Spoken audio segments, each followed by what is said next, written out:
اول قدم کې د برېښنا شرکت مشرتابه په عزم او ارادې سره سم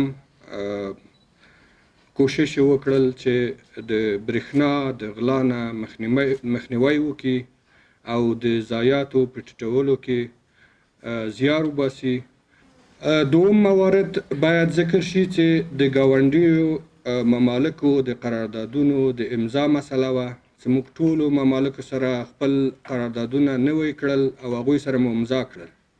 موږ پوره په کافي شکل د اوبو منابع لرو، خو تر اوسه پورې د هغو څخه سالمه استفاده نه ده شوې.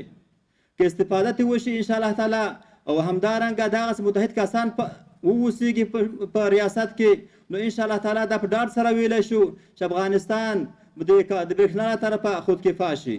موږ د محترم حافظ صاحب په مشرۍ کې $70 میلیونه قرض ادا کړی ده.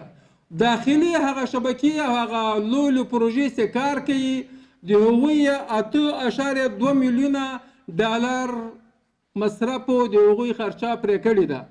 تر ننه پورې د برېښنا شرکت د 9180 نفره پرسونل لري، د ټولو معاشات په ښه توګه اجرا شوي دي.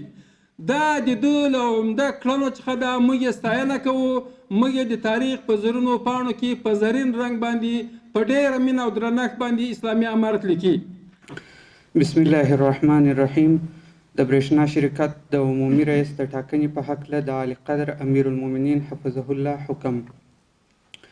د اعلی قدر امیر المؤمنین حفظه الله د لزومدید له مخې د معدن او پترولیم وزارت مخکنی معین ملا محمد عیسی اخوند د برېښنا شرکت د عمومي رئیس په حیث ټاکل شوی دی.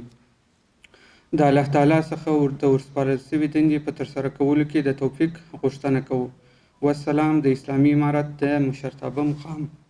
سبحان ربك رب العزة عما يصفون وسلام على المرسلين والحمد لله رب العالمين وصلى الله تعالى على خير خلقه محمد.